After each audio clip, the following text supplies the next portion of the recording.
Hey guys, Kyle here. So, just before the show starts, I wanted to mention our Patreon. You can pay us $1 a month as a thank you, as a tip.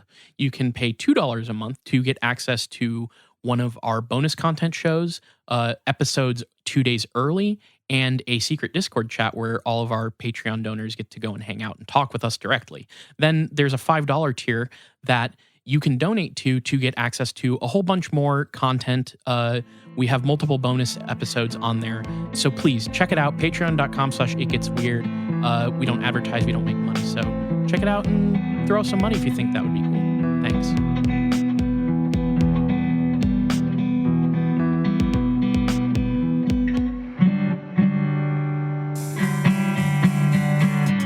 Welcome to It Gets Weird, our comedy show where we explore the snowy, the Christmassy, and the Yuletide to try and make your world a little jollier. I'm Kyle. And I am so excited to see Santa coming down that chimney. I hope he doesn't kiss my mom, because frankly, that would be very disharmonious to both my childhood and my general upbringing, and probably cause some problems in my family. But I am Niall. I just wanted to get that out of the way. Like, I hope that Santa does come down my chimney, which I know from the movie The Santa Claus, I don't need an actual chimney. He can really work with just about anything. But please don't kiss my mom, Santa. No, that would be disharmonious with life itself right now, given this is going to be a very COVID Christmas, and Santa is not keeping to social distancing rules, so I would certainly hope not. And by the way, by the time people hear this, it will be a few days after Christmas, and that's okay. That's just how it's going to be. That's our schedule. That's how it lined up. But we figured we'd get into the holiday spirit here. In case it wasn't obvious, this is a Christmas special if It Gets Weird. One of these days we'll run out of weird Christmas stuff and figure out a Hanukkah special. But honestly, Christmas time has a lot of weird bullshit associated with it, that like the world over. So, that's what we're sticking with for now. Yeah, it seems like it's a much more likely thing to have, conspiracies, monsters, spooky stuff. I mean, outside of the whole conspiracy that, people were able to stretch a little bit of oil to last 8 days, which, frankly, that's some conspiracy right there. I don't know how much else there is to Hanukkah that we could really talk about. We're going to have to do some digging to find some stuff for Hanukkah. How is it that no ufologist has posited the idea that, like, only aliens could have caused the oil to last for a full 8 days, like 8 nights? Like, how is that not something we've, tapped into in the UFO community? Like, we have all these ancient aliens theories. Why couldn't that be an explanation for how the Maccabees pulled that stunt off? Come on. Yeah, alien oil, as we all know, does last 8 times longer than Earth oil. So, frankly, that really is just kind of a, it's a gimme, so to speak, in terms of conspiracy theory. Look, you can find stories about UFOs and cryptids and all kinds of bullshit associated with Christmas. I'm saying, if you're out there listening to this right now, let's see if we can get a story going about Hanukkah and how that stuff's wrapped up in that. We need a second Rugrats Hanukkah episode that talks about the aliens and has Grandpa fucking Rugrat Grandpa Pickles. Tell us all about how the aliens helped the Maccabees. Yeah, so. That's the returning Rugrats. That's when the Rugrats extra growed up comes back. They're all like in their early 30s and having shitty jobs. After Rugrats all grown up, it's Rugrats midlife crisis. Yes, exactly. So that's Rugrats finds their faith and a sports car. So so what are we actually talking about this episode, which is a Christmas episode? Yes. I guess. Niall, today I'm going to bring you some creepy but fun Christmas time Icelandic folklore, including a Christmassy quote-unquote cryptid known as the Yule Cat, which is also known as the Yule Cat. So, look, I'm sorry to interrupt so quickly, but I need to know something going forward to be able to do this episode. Yes. Is Sigaros Icelandic? I forget. I think so. I'm pretty sure that's true because they are, because because Self-Defense Family recorded at their studio, and that's the Iceland 7-inch. So yeah. Okay. So yes, that's a thing that I just need to know going forward to really be able to have any point of reference for Iceland. That is amazing that's how you're able to determine that Sigurros is Icelandic. I made I have a very sorry. I have a very particular set of skills, and one of which is remembering where a lot of self-defense families albums are recorded. I mean, fair enough. And you know who actually also is from Iceland is Björk. And Björk actually has a song about the Yule Cat, if people want to check that out. Oh, shit. So, really? Yes. Okay. And yeah, it's called the Jólakötturinn, but it's more commonly known as the Yule Cat, so that's what I'm going to call it from now on. Plus, that's hard to pronounce. Also, I just want to give a shout out. He's been on the show before, but our good friend Riley told me about this topic, so I ran with it. I thought it was cool. Hey, Riley. So shouts out. But before we can talk about the Yule Cat, we need to talk a little more broadly about the folklore within Icelandic Christmas, which begins with the wicked cannibalistic sorcerer troll Gryla. Okay, wait, run that back for me one more time. Wicked what? Cannibalistic sorcerer troll. Cannibalistic sorcerer troll. Okay. Yeah, which like you could broadly say like witch or instead of sorceress or sorcerer, but that's the term that I kept seeing get used about her. Okay. Big mood. So yes. What who is this person? Give me some info. Okay. Well, Gryla is the earliest mention of this mythological or folklore creature or person. She is found in the Old Norse piece of literature called the Prose Edda, which was written in the 13th century, so a pretty fucking long time ago. And this was most likely compiled or written by or something by an Icelandic scholar and historian named Snorri Sturluson. That's where a lot of the sort of establishing folklore comes from is this literature on I think it's like a lot of like it's like epics or something like that, you know what I'm saying, like oh yeah, the creator-owned subsection of Marvel Comics back in like the 90s. Right, exactly. You know, Elektra Assassin and I think fucking what was that? Stray Toasters or whatever the fuck that was the anyway. Yes, all from the 13th century Prose Edda. Thank you, Niall. The epics, yeah. But, epics comics. Okay, so these are 13th century epics written by some dude talking about a cannibalistic sorceress that in my head right now is the Baba Yaga, but I know that's not right. But sorcerer, troll, cannibal, woman, in my head right now, that's just Baba Yaga. Well, but yeah, I don't think that's true. Picture like a scary witch lady, and you're pretty much there. Okay. Gryla is described as a terrifying ogre or troll with all the nasty features that those names imply, basically. So she's said to have horns and hooves, a big nose covered in warts, kind of like how the classical witch.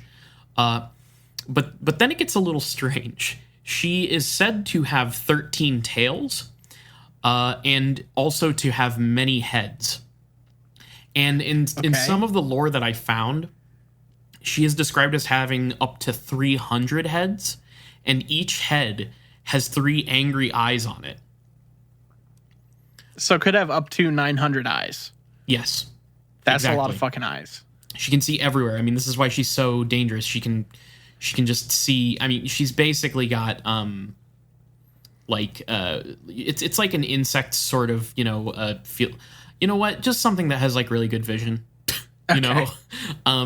Okay. But yeah, so she has these like 300 heads in some depictions. Not, I would say that's maybe more ancient because in a lot of the modern depictions that I saw, she just kind of looks like a troll lady. But there's a reason she changed over time. We'll get to that later. So she also, within each of her tails, she would carry a sack, like a burlap or brown bag. And while the descriptions of her can vary, there's one through line with this character, and it's that she kidnaps naughty, disobedient children during Christmas that she can later devour. Okay, so we're in the, like, not quite, but we're kind of in the Krampus area here. Yeah. Okay. It's funny. So like the thing that you notice, and like the thing that you notice about a lot of Christmas time stuff around the world is that there is oftentimes folklore around something that will punish children for being wicked, disobedient, etc. That is just like even in the American version, which I'm only really familiar with contemporary American Christmas stuff. If you're wicked, if you're a bad kid, you get coal in your stocking instead of something good.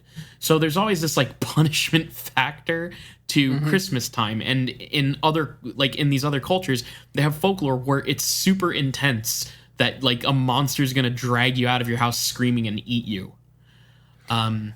Look, frankly, the only reason we don't have that is because of fucking department store Santa Claus that Norman Rockwell came up with. So, like, without Coca-Cola and Norman Rockwell, we might have a much more, a much less bright and cheery Christmas time. Yeah, so Norman Rockwell was the front line of defense on the horrors of Christmas that American children never had to face because of his sacrifice.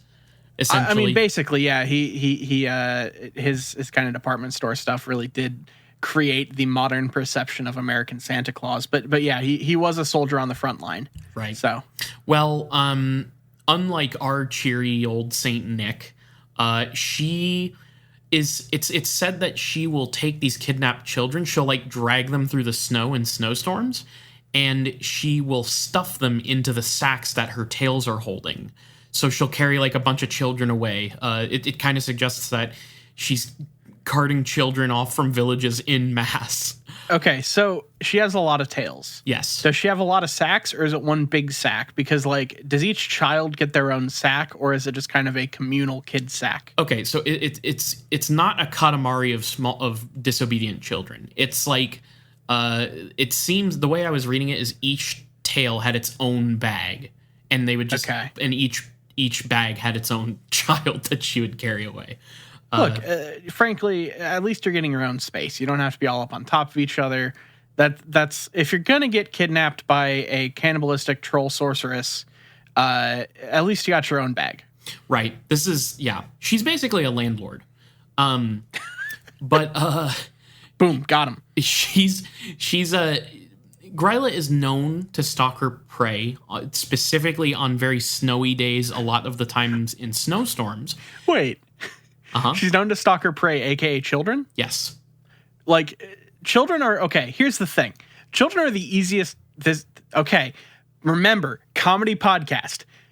Children are the easiest thing to stalk. They go, like, two places. Niall would know. Remember, comedy fucking podcast. This is... Look... When I was a kid, I was either at my house, at like one of two friends' houses, or at school, unless I was like doing some extracurricular. So like, you don't need to stalk me. Oh yeah, you can just fucking come home, come to my house, and I'll be there about 80% of the time. Oh dude, now, yeah. So, Gryla, you're really working too hard here. You just gotta like fucking. You just gotta bide your time. Like if you go to a cul-de-sac and just kind of sit there and just wait, you can hang out, knock out the entire cul-de-sac in about an hour. Okay, so Gryla needs to get maybe on the unmarked van strategy here, is what you're saying. Now, I mean, to be fair, I was also a highly kidnappable child. Yeah, look, I wasn't, I was not one to talk to strangers. But you might... I do realize that I'm probably skirting a line here. Don't kidnap children. Please don't do that, anybody, especially you, Gryla. I feel like we don't have to remind our listeners, but... Look, I realize that audio is very editable, and you already can just edit around whatever you want and make it sound like I'm really advocating for some pretty fucking wild things. But, like, this whole, like, stalking them through a snowstorm seems like a lot of work for not a lot of kid. Yeah, that's all I'm saying. That's fair. And I will also point out to you, Niall, that given how much audio of us is on the internet now, you could easily, before this episode, have edited a clip together of both of us saying, please kidnap children. But now they just have it. So there you go, I guess. Yeah, I made it easier for everybody. So in addition, she'll like, her whole thing is coming out during snowstorms. She likes to feast on people during snowstorms because that will cover up her tracks. And she's just like this big creature who can like walk through the snow like unimpeded. So there's even multiple stories of angry village mobs attempting to hunt her down, only to disappear in the terrible snowstorm and never return. So she might be able to take out entire squads of people. Now, it's uncertain where exactly Gryla and her family of trolls actually come from, but there are some stories told about how she may have come into being. So it's said that Gryla may have been God's first attempt at creating humans. Wait, what? Okay, sorry. Real quick. This is from Icelandic folklore. Yes. Is this God as in the capital G Judeo-Christian creator Yahweh God, or is this some sort of Icelandic creator figure? I don't know. It did not get into specifics. Okay. It just said God. So I'm gonna assume it's Icelandic creator figure, but I don't know. The demiurge, if you will. But then this god looked on the form of Gryla and realized she was a mistake, so he banished her to Iceland. Okay. Well,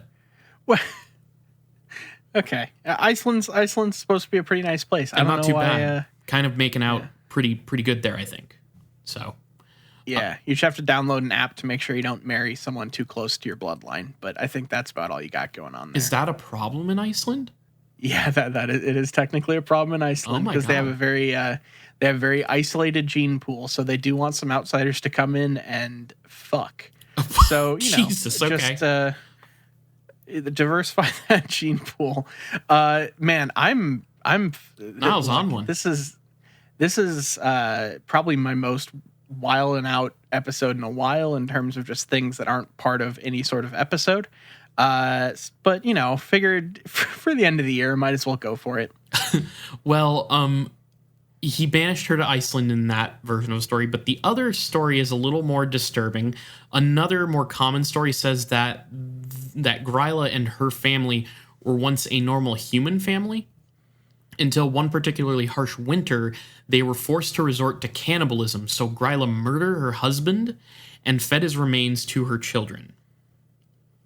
Now, this did keep them alive through the winter, but it also somehow transformed them into grotesque trolls. I mean, that's basically how Wendigos happen, right? Right. And I mean, it is a good lesson, don't kill and eat fellow human beings because you'll become a disgusting troll. But you get to go to Iceland, so it's not too bad, I guess. Now, and diversify the gene pool with your tainted troll genes. I mean, hell, that's why I'm moving there. So something interesting about the lore of Gryla is that she has marital drama in her past, and you can dig into more of it, but I didn't do too much. Okay, please tell me what marital drama this sorceress has. Well, her early history has said that her first husband was another cannibalistic troll named Bolli, and he died of old age, but she was young, I guess, and they had multiple children together. And then she would later marry another fellow troll who has a name I cannot pronounce well. It's spelled in Iceland. It's spelled, I can't really explain it. I don't know what that character is, but it seems to be pronounced Lepaluli. And between her two husbands, Gryla has 20 or more children. And in addition to that, there is drama wherein a caretaker who had to come in and take care of an ailing Gryla who was sick ended up having an affair with Lepaluli. And Lepaluli ended up having a child with this caretaker out of wedlock. And when Gryla found out, she banished him or something. But there's again, a whole bunch of weird marital drama in the background of all this. Not really the central focus, but I thought it was kind of interesting. Yeah, because this really goes to show that there have to be a contingent of these troll sorcerer cannibals living in Iceland, because she was married twice. She gave birth to 20 of them, but there have to be others out there, because unless she just happened to marry the two other ones that existed. That's actually exactly what happened. Yeah. Okay. So I actually, honestly, I don't know, but I imagine the impression that I get is that there is a folklore of these creatures existing throughout the world. Okay. So, but I don't know that 100% for sure. That would make more sense. Well, at the very least, Gryla did propagate more of these creatures because she has children, like I said, and of these many children, 13 of them are very important to Icelandic Christmas lore. These boys... Are they the reindeer or something? No. No, they don't have reindeer in this mythology, Niall. No, these boys, they're 13 boys, troll boys that she has, and they are known as the Yule Lads. And off in her caves in the highlands of Iceland, Gryla lives with her 13 naughty Yule Lad sons. The Yule Lads are described as being these mischievous, like, pranksters. And they're known for stealing from and harassing and pranking the Icelandic populace. Now, one of the Icelandic traditions during Christmas is for children to leave their largest shoe that they have on the windowsill. Mm-hmm. And occasionally, the Yule Lads are known to leave gifts in the children's shoes if they were good. But if the child has been disobedient, they leave a potato. Honestly, more useful. Well, maybe more useful than coal. If you got coal and a potato, then you have a meal. Yeah, you could. If we and the Icelandic people got together, then we could just be cooking all kinds of potato meals on Christmas morning. But all the naughty ones, I suppose. Here's my new Hallmark movie pitch. You have naughty Americans come over with their coal, meet up with naughty Icelandic people, set up the potatoes to cook over the coals, and then also diversify the gene pool. And then so you get to pair off it and work. It's kind of a maybe I don't know if Hallmark movies usually center around fucking quite much as this does, but like I think that would be a Christmas story for a new generation. Niall, given that this is centered around fucking, this sounds more like a naughty America, naughty Iceland crossover. Is that oh wait, yeah, weren't they the people that had like the fucking like Sarah Palin parodies and bullshit? I know Naughty America because of a particular hotel school trip, but that's neither here nor there. Okay. We won't get too far into that. Everybody had those school trips where they accidentally discovered that there was uncensored porn on HBO, right? Everybody had. Oh, I watched the David Cronenberg movie Crash while in the room hoping that there was nudity in it, and there was, but it was very disturbing. So there you go. That's my. Do you know what that movie's about? I have not seen Crash. It's about people getting sexually aroused by watching car crashes. Okay, cool. Yeah, that makes sense for Cronenberg. Yeah, it was very strange, but we can move on. Well, the Yule Lads, Gryla's Yule Lads names are all based off of the kinds of pranks and mischief that they like to pull, and this aspect of their lore is so good. So I'm going to tell you their names and what they're all about, but you can usually infer what they're about from their names. So we have Sheepcoat Claude, who loves to harass sheep, but is also impaired by having 2 peg legs. We have Gully Gawk, who likes to hide in gullies and wait for the opportune moment to sneak into people's cowsheds and steal milk. Okay. We have an outlier. This is just straight. This one's an outlier. We have Stubby, whose only sin is being incredibly short. He likes to steal pans that have crust left behind, which he eats. Mm-hmm. Which, like, okay. Normally they From, all like, have pies? I guess so. Normally they all have, like, in their names, it's like, oh, I get what this guy's about. But Stubby's just like, I'm short. Also, I like to eat bread crust. And that's his whole thing. He's a short king. Yeah, I mean, I can relate. I'm short. I love to eat bread crust. I usually steal them from people's pans. I get it. We have Spoon Licker, who you may have guessed likes to lick spoons and spatulas. He also... I did lick a spoon. I was making stuff, and I licked a spoonful of chocolate after we were done dipping. It is a Christmas tradition because people are making all kinds of sweets around this time of year. I made some damn brownies today. I get it. But here's the thing. It says that he likes to lick spoons and spatulas. It also just says he suffers from malnutrition. Then maybe he should eat a fucking meal as opposed to just licking a spoon. I don't know what's going on with that guy. We have Pot Scraper, who steals leftover pots. That's all it says. Look, Spoon Licker and Pot Scrubber need to meet up with Ham Cooker and just and eat the ham. You know, these are the guys who are going to be showing up to the Naughty America, Naughty Iceland coal potato meetup and get just like absolutely stuffed on potatoes. There you go. We have Bowl Licker, who hides under people's beds and waits for them to set down their bowls so he can steal them. We have Door Slammer, who likes to slam doors in the middle of the night to scare people and wake them up. We have Scare Gobbler, who loves Skir, which is a sort of yogurt, apparently. We have Sausage Swiper, who also features heavily in Naughty America, Naughty Iceland. Exactly. He likes to hide in people's rafters and steal sausages as they're being smoked. We have Window Peeper, who is a total pervert who snoops by looking through windows hoping to find stuff to steal. Also featured in Naughty America, Naughty Iceland. Mm-hmm. Sorry to keep going with that joke. Absolutely. Look, I don't make these names. No, you don't. I did partially set up this joke, but look, you got to keep going. We have Doorway Sniffer, yet another pervert with an abnormally large nose and a keen sense of smell. And he uses this smell to track down a traditional Icelandic baked good called a snowflake bread, and he'll try to steal it. Man, this is another one that is just so on the nose. This is Meat Hook, who uses a hook to help him steal meat. And then, last but not least, we have Candle Stealer, a creep who follows children around in order to steal their candles from them. And there's a note here that these candles were once made from tallow and thus edible.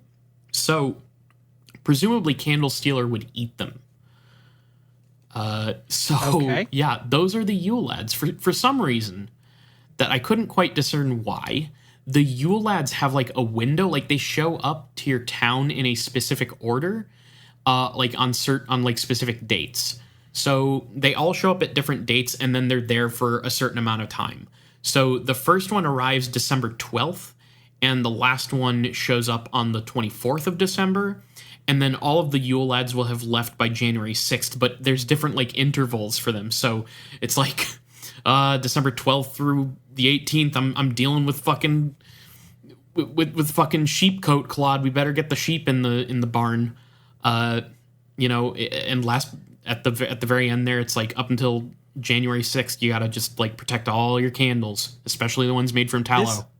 This is like a month-long ordeal where you have to just like remember what you have to fucking hide from these goddamn little like inconvenient thieves. The Icelandic people times are just like, December 12th, man. God damn it. Just fucking shit again. Oh, shit. What day is it? Thursday? I have sausage smoking. Fuck.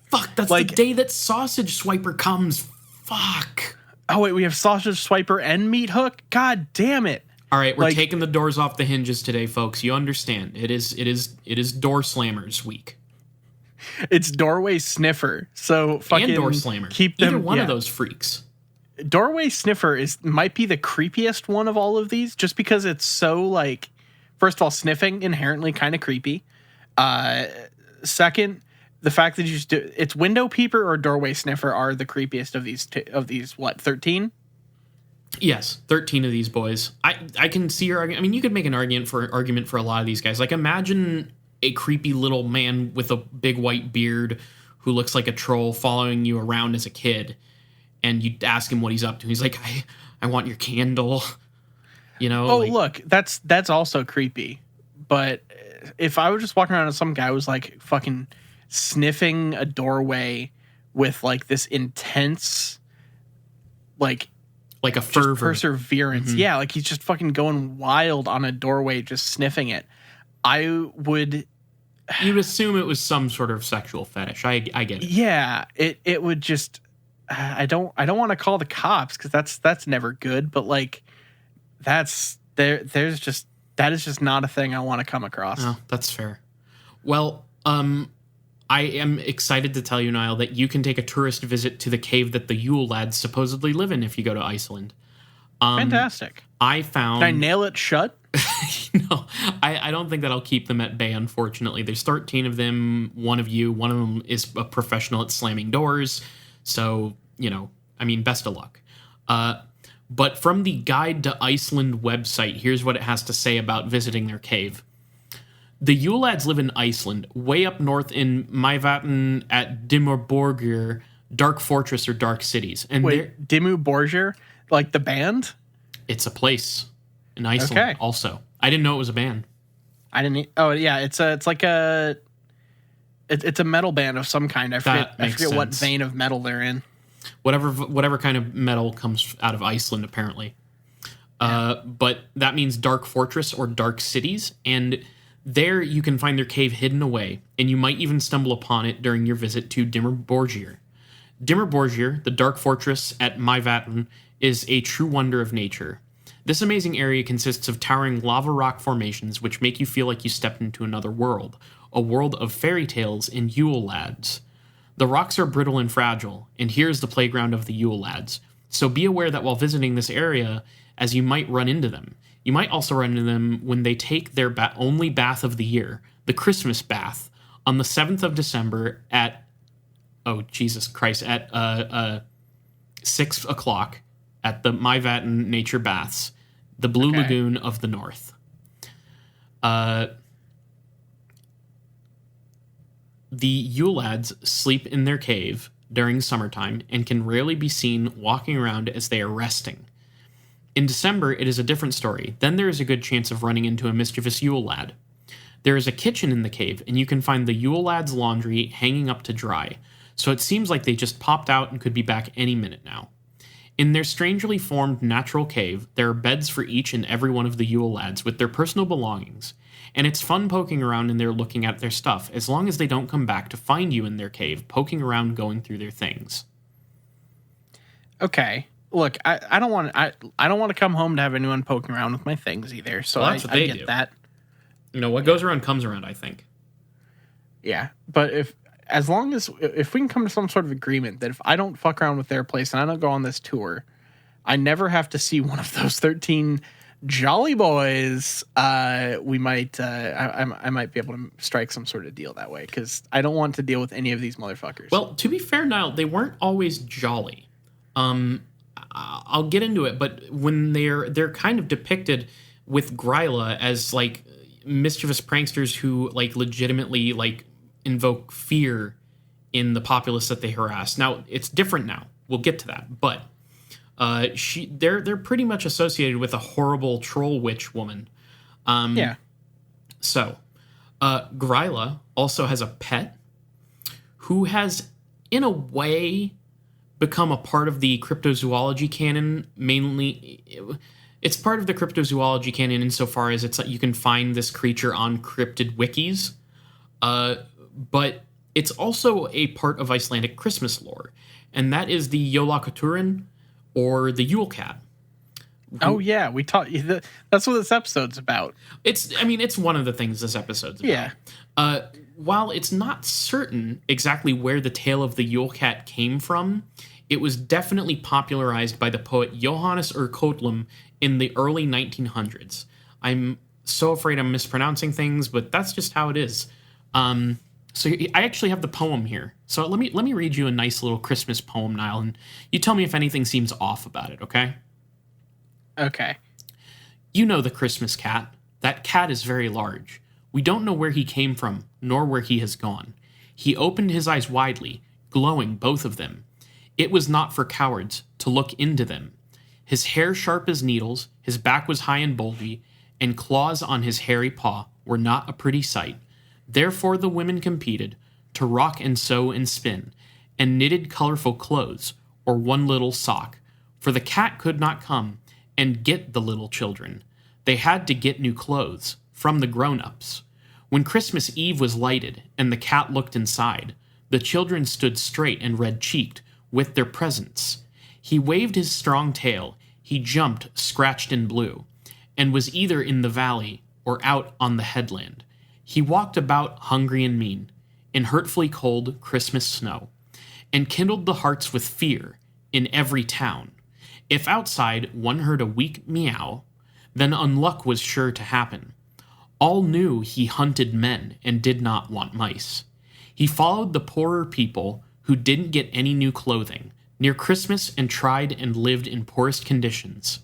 From them he took at the same time all their Christmas food, and ate them also themselves if he could. Therefore the women competed to rock and sew and spin, and knitted colorful clothes, or one little sock some had gotten an apron. And some had got a new shoe, or anything that was needful, but that was enough, for pussy should not eat no one, who got some new piece of clothes. She hissed with her ugly voice, and ran away. If she still exists, I don't know. But for nothing would be his trip, if everybody would get next Christmas some new rag. You may want to keep it in mind, to help if there is need, for somewhere there might be children who get nothing at all. Mayhaps that looking for those who suffer from lack of plentiful lights will give you a happy season and Merry Christmas.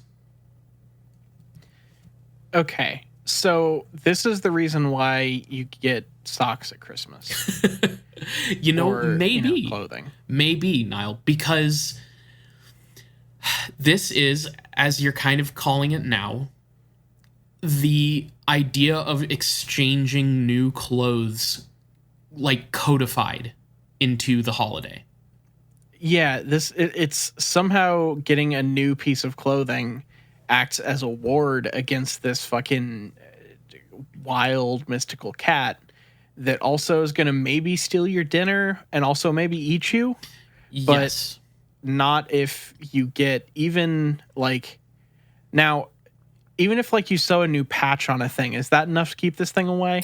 I don't know if you know the specifics. I don't know that specifically. I just know that you need a new piece of clothing. Okay.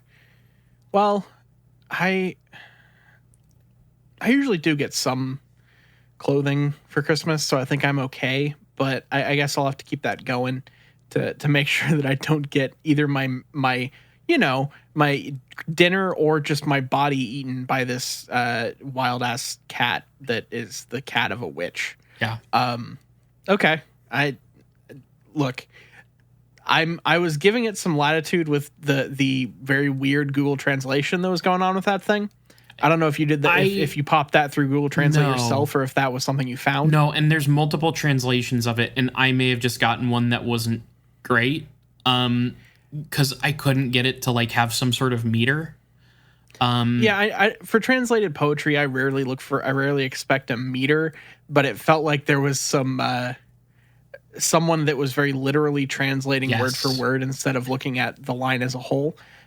Which, look, I don't expect for free to get like the best translation of these things, but it was just, I got lost a couple times in listening to that. Yeah, I didn't know, because like sometimes I felt like there was a meter there, but regardless, yeah, I got this from, there were a couple, I read this in multiple different translations, and I didn't overly proofread the poem itself, so I didn't realize how it would sound coming out of my mouth, Oh, it's fine. I got the gist, which is, hey, give your kid a fucking sock this Christmas so that this cat won't eat it.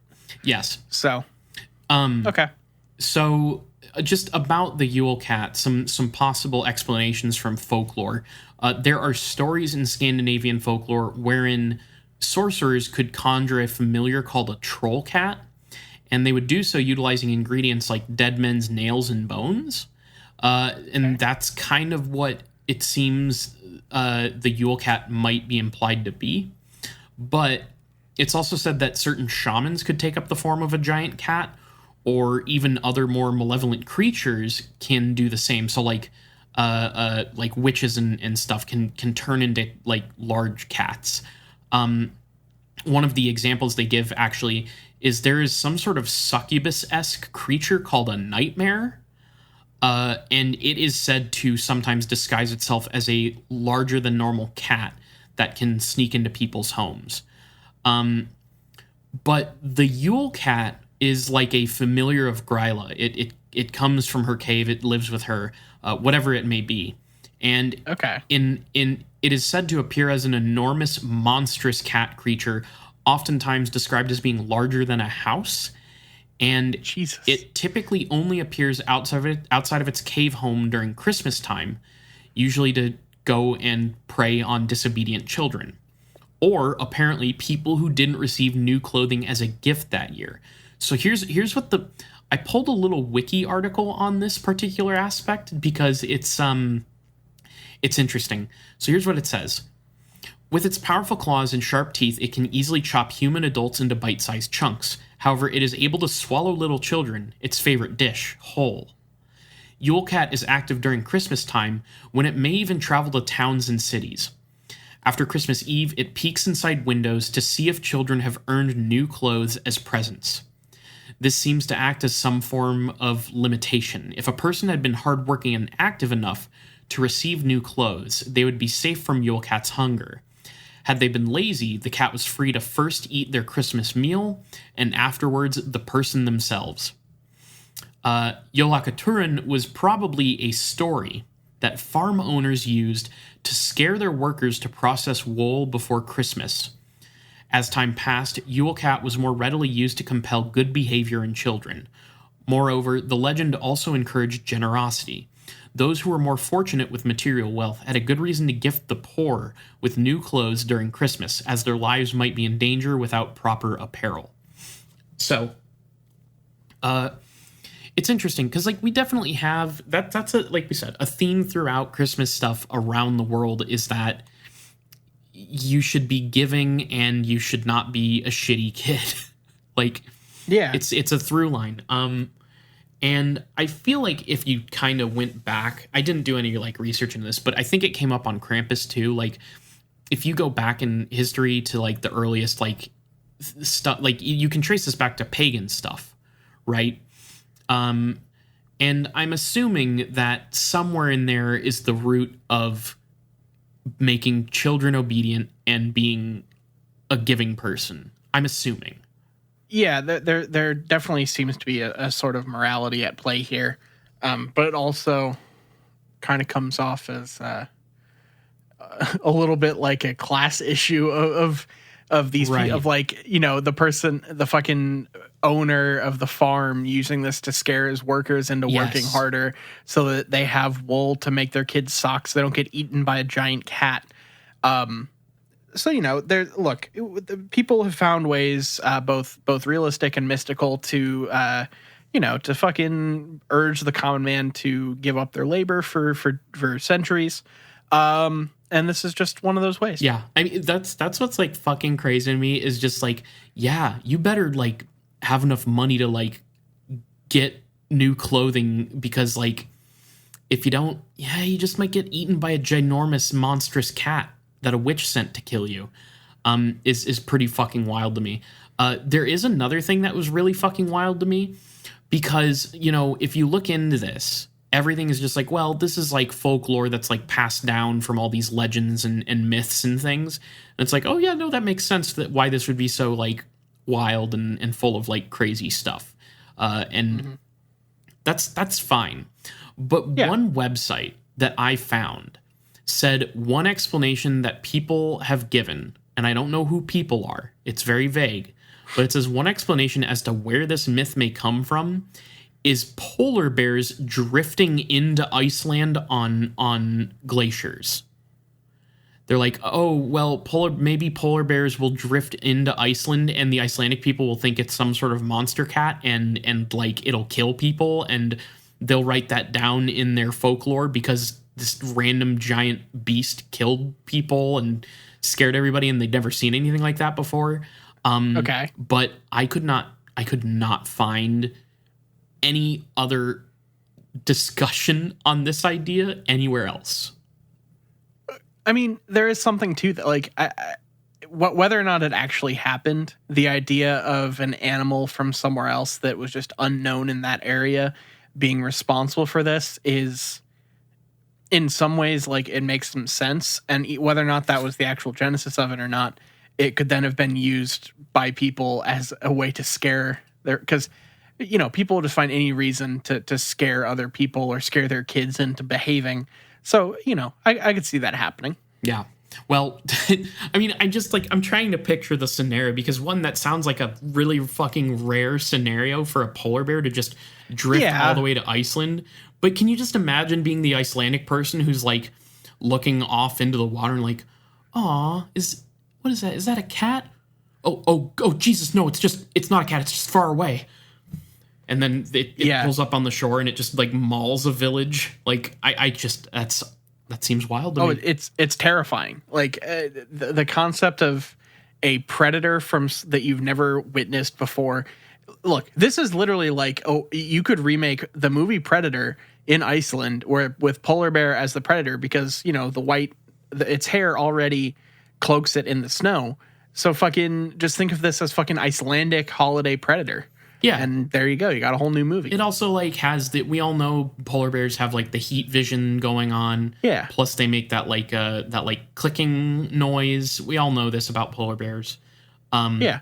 And then eventually they fight, an alien, which is actually just a kangaroo, phantom kangaroo. And you have, fucking polar bear predator versus kangaroo alien, and you have box office gold. This is just classic polar bear stuff. Everybody knows this. Let's move on from that. We don't need to tell the people what they already know. Now, much of the early stories of Gryla and her Yule Lads were told to children around Christmas time and would end up scaring the absolute shit out of kids.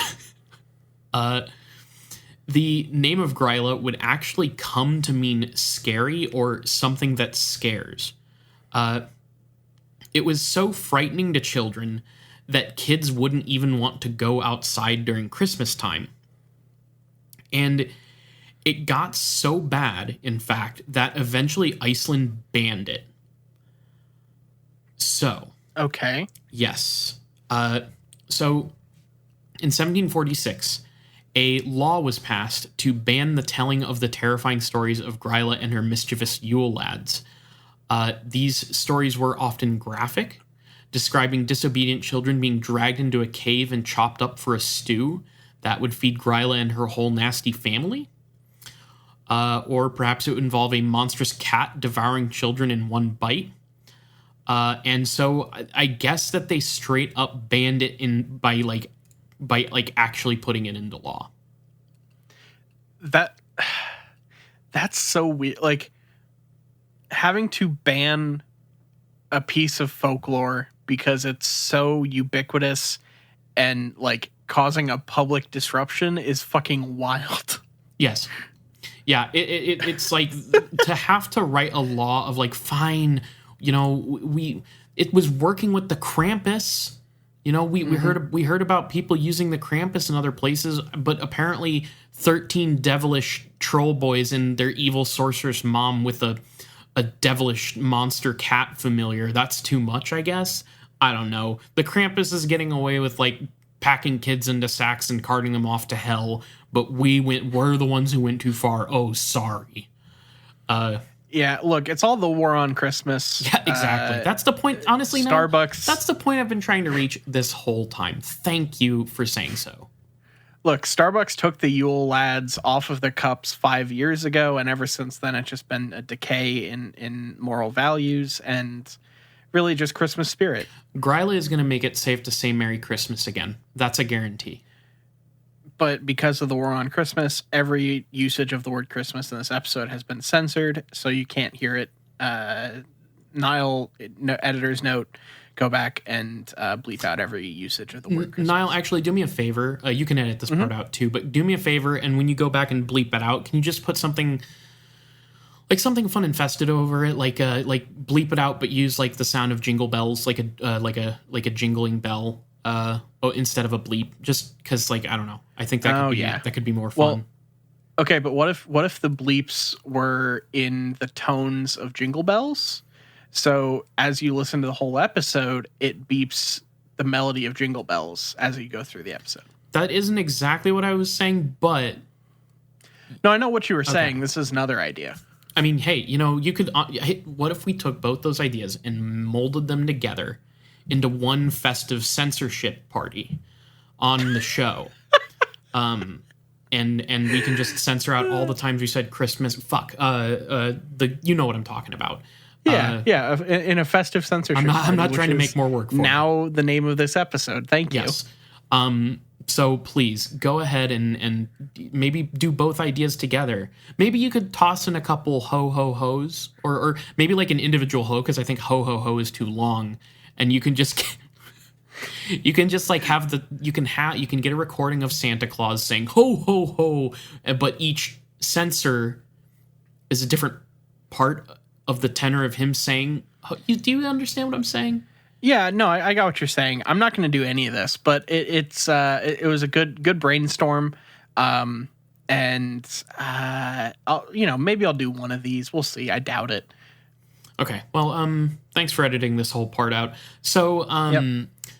yeah, they actually banned the discussion of this stuff, but I doubt that law exists anymore. I didn't actually see anything saying like the law has been overturned. It could be that if you go to visit Iceland, you're just like going to get thrown in jail if you mention the fucking Yule Lads, but I don't think that's the case because all the internet talks about them. So, instead of these stories just disappearing, they were already so ingrained in the culture that they simply adapted. So, Okay. the Yule Lads in particular, if you look them up, like contemporary stuff on them, they are basically Santa Claus split up into 13 little troll boys. And Okay. they're still mischievous, but they're much more jolly. They're like less likely to drag people back to Gryla's cave to be eaten. And Okay, so they're not entirely like they're not going to not do that, but they're less likely to. sorry, let me rephrase. They're not going to do that to you. Okay. And yeah, they're basically the Icelandic Santa Claus, essentially. Like it's if it was Santa Claus if like he was like a little bit of a trickster and also he was 13 little men. If he was just a little bit of a scamp and also 13 individuals. Yeah. So, which honestly makes a lot more Okay. sense for Christmas lore because they're trying to get gifts out of all these people. So you're going to need more bodies. 13's at least a start. Yeah. But yeah, it also seems to me that Gryla has also been a little bit rehabilitated. I do see that the stories are like, oh yeah, she, in folklore she eats kids and people, but I also saw that in cities like Reykjavik there are big celebrations with statues and costumes depicting a far less frightening vision of the troll sorceress. So she's more like a fun, like remnant and historical thing now than a like horrible, frightening. Oh, Gryla's gonna. But one of the ladies who was writing the article on the like guide to Iceland stuff was just like, I was terrified of Gryla as a kid, and I'm still kind of scared of her as an adult. So, Okay, so not entirely out of the common parlance, but a little less terrifying to some people. yeah, I guess so. Okay. Interestingly enough, the story of the Yule Cat, as far as I could tell, as a devourer of disobedient children, didn't really get changed. It has been pretty much the same. It is just a cat that is enormous and eats kids. But admittedly, while the lore of the Yule Cat did appear as early as the 17th century, it wasn't popularly associated with all this stuff in the same way that like the Yule Lads and it are until Johannes's poem in the early 1900s. So it kind of seems to me that the Yule Cat is a relatively recent venture in this lore. So I guess the Icelandic people just really like telling their kids they're going to be eaten by monsters. Fair. Yeah. So much like the darker bits of Christmas folklore around the world, like Krampus, it remains a strangely morbid staple in Icelandic Christmas and is kind of a cryptid. I hope everybody can accept that I'm extrapolating that the Yule Cat is a cryptid. Okay, I was gonna say, are there any like sightings outside of Christmas stuff, or is it just? I looked. I couldn't find anything. I think that it's definitely one of those things where like it's just like, fucking Santa Claus or the Krampus, where you get told that as a kid and you probably kids probably believe it for a while and then they grow out of it. I couldn't find any like people who were like, this is clearly a cryptozoological creature and here's where I've seen it. I didn't find anything like that. I'm really sorry. But this is me trying to put a Christmas story together with something kind of cryptid-esque. But what I did find was that somebody built like a D&D scenario around the Yule Cat. So you can like play a D&D game fighting the Yule Cat in a like Christmas themed D&D adventure. But yeah, the Yule Cat is not unfortunately associated with any sightings. I'm sorry to disappoint. Well, it was worth talking about. I just figured I would check because right now we have Christmas stuff, and I just didn't know if there were any other non-Christmas sightings. Yeah. So that is the story of Gryla, the Yule Lads, and the Yule Cat. I have a big question. If you are ready to go. Yeah, I'm ready whenever you are. All right, excellent. Niall, if you could spice up some American Christmas traditions with some dark or creepy folklore, what would it be?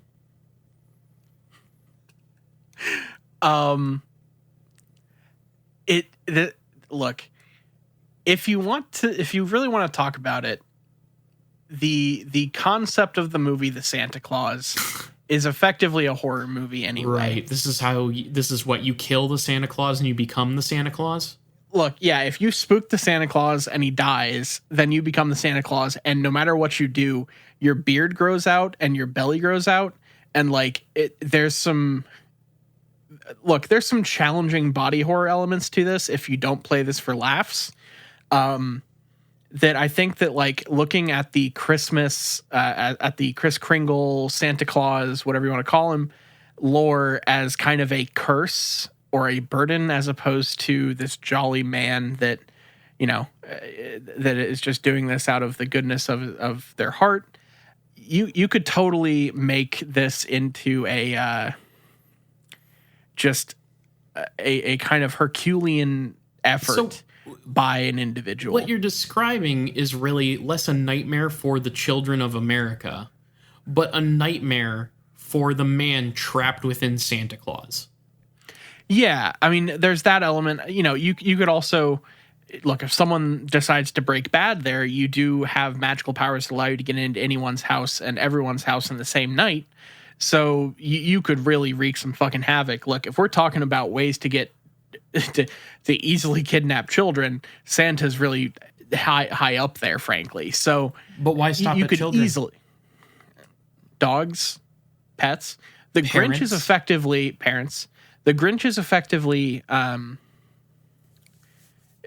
just thieving from people's houses before his heart grows two sizes. But if that never happened, he was just breaking into people's houses and stealing shit. And leaving. So if you cross that over with Santa Claus, you then basically just have a very quick, efficient burglar that's terrorizing the entire earth, and is cursed to do so for all time until someone accidentally kills him and then has to take on that burden in and of themselves. I mean, my God, Niall, Santa Claus is the perfect Manchurian Candidate. Okay, explain. Well, that's a movie where a guy gets unlocked as an assassin with a trigger word, right? Yeah, that's you've been programmed into a thing. And I was trying to figure out where the programming would come from in this. Well, the government clearly kidnaps Santa Claus because he is some sort of alien cryptid thing, right? And they need to experiment on him. And then they realize, oh, no, he can just be in anybody's house anytime. And they program him to kill these top level, whoever these shadowy government people need to kill. And the tagline of this movie is, "You better watch out." I could see that. I think that there's definitely something there, factoring in MK Ultra with Santa Claus. Yeah. Which is a thing that you're only really going to hear on this podcast. There's definitely some stuff that you could do with that in terms of programming somebody into oh man. Okay. So MK Ultra Santa Claus, you have mall Santas, department store Santas, public figure Santas that are all rigged to blow at like any time in terms of like this, if they hear the specific trigger word, could just enact some sort of horrific violence upon their triggered word being They're used. fucking tossing kids around the mall. They're like punting small children across the Christmas setup in the center of the mall. They're like fucking running through a Spencer's Gifts. This is specifically like the thing they talk about in the comic Nobody is in Control. That is like the theory of what the government is doing, but specifically with Santa Clauses. Yeah. Where they're just like rigging a bunch of people to blow and then letting conditions do what they may, and it's like a law of large numbers thing. But we're doing it with Santa Clauses, specifically at Christmas, and it truly would be a Black Christmas. That would be a pretty horrific event where things go very badly.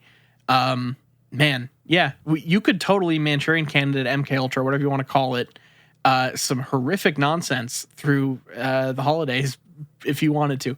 So happy holidays, everyone. Thanks for our Holly Jolly Christmas episode where we talk about how you can kidnap children and mind control Santa Clauses into committing acts of violence. Look, it's better than the early 50s and 60s era of the MK Ultra experiments on Santa Claus, where they just pumped him full of lysergic acid and let him run wild. That's, so it's in a way it's better than that. You mean, well, in there you're talking about Operation Midnight Cookies?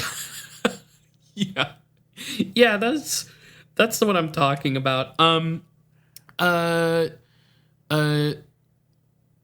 Niall, for my answer to the big question, what if Rudolph the Red-Nosed Reindeer was the Jersey Devil? Thank you, everybody. Good night. Yeah, there you go. That wraps it all up. Thank you all for listening. If you want to find more of this podcast, do you want to explain that at all, or do you want to just move on? Honestly, Niall, I'm so fixated on MK Ultra Santa Claus that I don't think I can come up with anything better than that. That's fair. Yeah, we really did kind of work that one out into something truly horrific, if you really think about it. So I think it's better left at that point. So do you want to take care of some business? Yeah, and before we do, I just want to say any defense contractors listening to this, taking ideas from us, this is our idea. We maintain the sole copyright to the Santa Claus MK Ultra program idea. So It's at the same time entirely in jest and comedy, and also copyright It Gets Weird. This podcast is a comedy podcast. Nonetheless, do not take this idea from us, or there will be hell to pay. Let's go to some business. What do you think, Niall? Yeah. So if you want to find more of this podcast and hopefully not find more horrific concepts, you can find us on Twitter at IGW Podcast. You can follow us on Facebook.com/It Gets Weird Podcast. And we're on all your favorite podcatchers, from Stitcher to Google Play to Apple Podcasts to Spotify. Anywhere you look for podcasts, just look up It Gets Weird and we're probably on it. Email us more horrific concepts at itgetsweirdpodcast@gmail.com. We eat them. If you send us horrific concepts, though, I can't promise there won't be some indigestion issues when we eat the emails, which is what we do now. Patreon.com/itgetsweird. Look, it's a season of giving, and we have given so much content to the world on the main show, and we have even more beautiful, delicious content to give you on our Patreon. There's a $2 tier for the base level bonus content, a $5 tier for even more bonus content, and a $1 tier where you don't get anything, but it's your way of saying, hey, thanks for making this show that I love so much, and here's a tip. If you can do that, that would be so great. Please give us your money. We love that. We are, we don't advertise this show, so our any growth that we experience is entirely due to listeners. So, and I do want to say, for helping us grow over the years, thank you so much, because it's all because of you people. If you can't spare money and times are tough for people, we get it. Totally understand. We love you nonetheless. We love you just as much. Oh, also, you get access to a secret Discord that is popping off, talking about all kinds of wild shit. And you just get to talk with the inner circle Illuminati. Me, Jules, Niall, Garrett, we're all there. So please, if you think that's awesome, go ahead and check out our Patreon.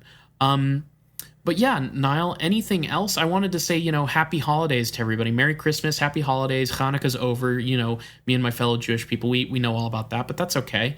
Nonetheless, happy holidays. Yeah. I think that kind of wraps it up for me too. Happy holidays from Camp Niall as well. Thank you all for listening this year and helping us grow even more, like Kyle said. So yeah, I think that wraps us up. I've been Niall. And I'm Kyle, signing out. Peace.